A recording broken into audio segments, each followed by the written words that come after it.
જય શ્રી કૃષ્ણ મિત્રો, આજે આપણે લોટ બાંધીશું.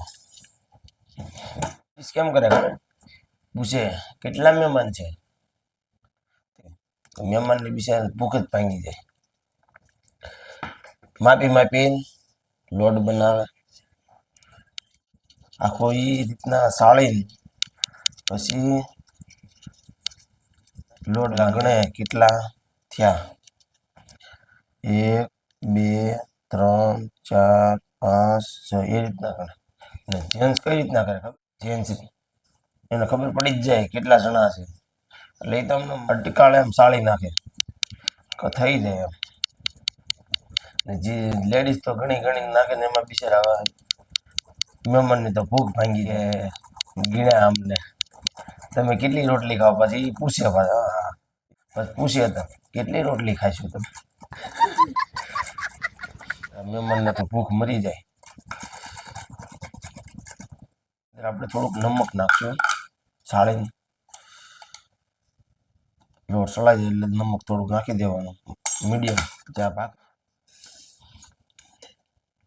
પછી એની અંદર મોણ માટે તેલ નાખી દેવાનું, 1 પાવડું જેવું નાખી દેવાનું અને લોટ બધું મિક્સ કરી નાખવાનું.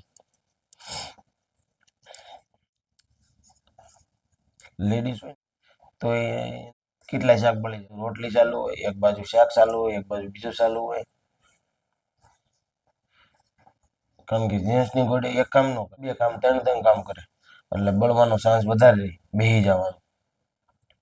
મેં 10 વર્ષ રસોઈ બનાવી, કોઈ શાક કે ખીચડી બેઠી નથી, 1-2 પેલું બેસી ગઈ હોય પણ વધારે નહીં,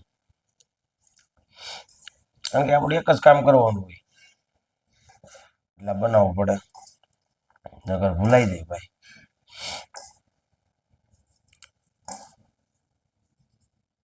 મેવડ મિક્સ કરી નાખવાનો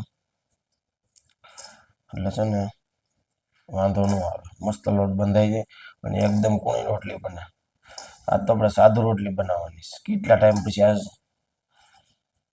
લોટ બાંધ્યો છે, સરખો બંધાય સારું. હા, સરખો જ બંધાય ને એમાં એ થોડું ભૂલાઈ જાય. જોઈએ છે કેવી કૂણી રોટલી બને છે. પછી એની અંદર પાણી નાખવાનું,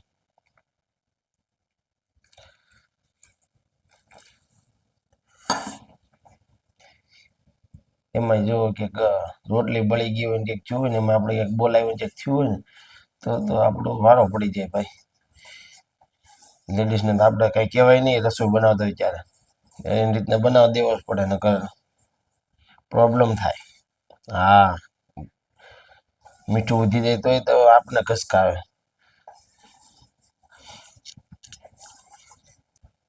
આ કસરત છે, કસરત. આપણે કહીએ ને લેડીઝના કાંડા બહુ મજબૂત જ હોય ને, લોટ બાંધી થઈ ગયા હોય લોખંડી જેવા, પછી એકાદી પડે તો પછી તો બહુ ખરાબ બોલી જાય. થોડોક ટાઈટ થઈ ગયો એટલે થોડોક ઢીલો કરવો પડશે, કારણ કે તો રોટલી થોડી કૂણી થાય. થોડોક ટાઈટ થઈ ગયો છે એને આપણે થોડોક ઢીલો કરીશું એટલે રોટલી વણવાની મજા આવે અને રોટલી સારી બને. આ રીતના બી ક્યારેક જેન્ટ્સને બી ઘરે વખતરો કરતો રહ્યો, ભલે બળી જાય કે લોટ હરખો ન બંધાય, પૂછા ન રહી ભાઈ.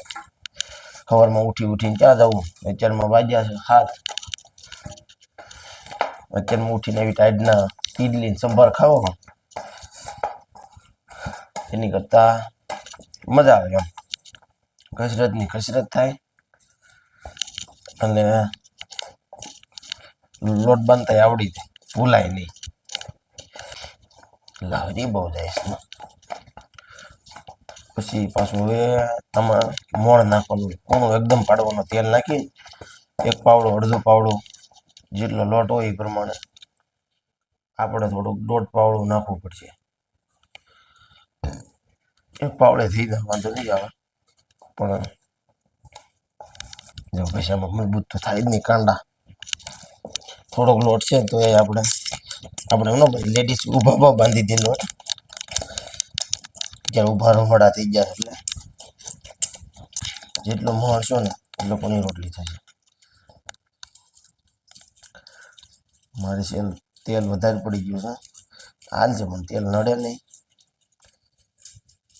અમે સાદી રોટલી બનાવવાની છે, એકદમ મહળી નાખવાનું એટલે મસ્ત રોટલી કૂણી એકદમ થશે.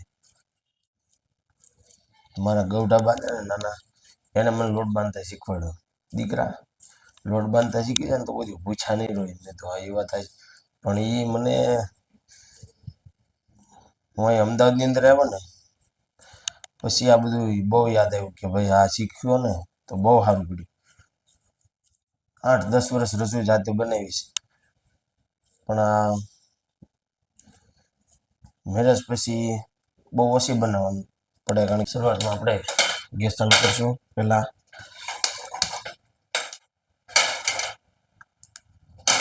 મોટું આમ રાખવું પડશે. જય બજરંગ બલી.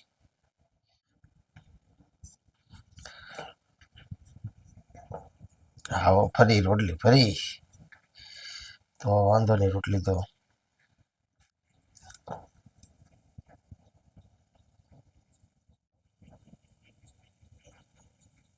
એકદમ ગોળો, ટકાટક રોટલી બની છે, મજા પડી જાય. અથાણું રોટલી અને એમાં આજે આપણે ઉકળતી ચા બનાવી એટલે એમાં કઈ ઘટે જ નહીં. કાંઈ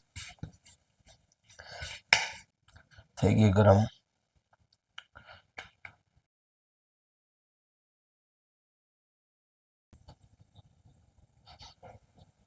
આમાં તો આડી બને, નકશો બની જાય ક્યારેક તો. ભારતનો નકશો.